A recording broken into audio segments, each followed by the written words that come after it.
27 বছর পর শ্রীলঙ্কার কাছে ওয়ানডে সিরিজ হেরেছে ভারত।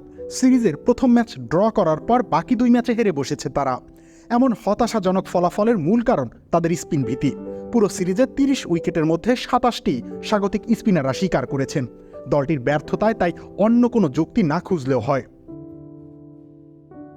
ধীরগতির আর শার্প টার্ন আছে এমন উইকেট ব্যবহার করেছিল শ্রীলঙ্কা, কিন্তু এটা মোটেই অপরিচিত কিছু হওয়ার কথা নয় টিম ইন্ডিয়ার জন্য।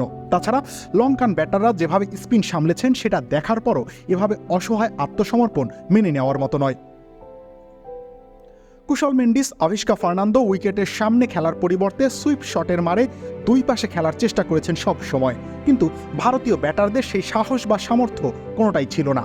বলার মধ্যে রোহিত শর্মাই কেবল রান পেয়েছেন ধারাবাহিকভাবে, কিন্তু বিরাট কোহলি, শ্রেয়াস আইয়াররা রীতিমতো হতাশ করেছেন। আত্মবিশ্বাসের অভাব হোক বা দক্ষতার, ফুটওয়ার্কে বারবার গড়মিল করেছেন তারা। কখনো অহেতুক ফ্রন্ট ফুটে খেলতে গিয়ে পা বাড়িয়ে দিয়েছেন সামনে, আবার কখনো ব্যাকফুটে গিয়ে পরাস্ত হয়েছেন লো বাউন্সে। চেয়ে চেয়ে দেখা ছাড়া আসলে উপায় ছিল না গৌতম গম্ভীরের। কোচ হিসেবে নিজের প্রথম মিশনে বড়সড় ধাক্কা হজম করতে হলো তাকে। তিনি নিজে স্পিনের বিপক্ষে দারুণ সাবলীল ছিলেন, কিন্তু কোচ হওয়ার এই এক অসুবিধে।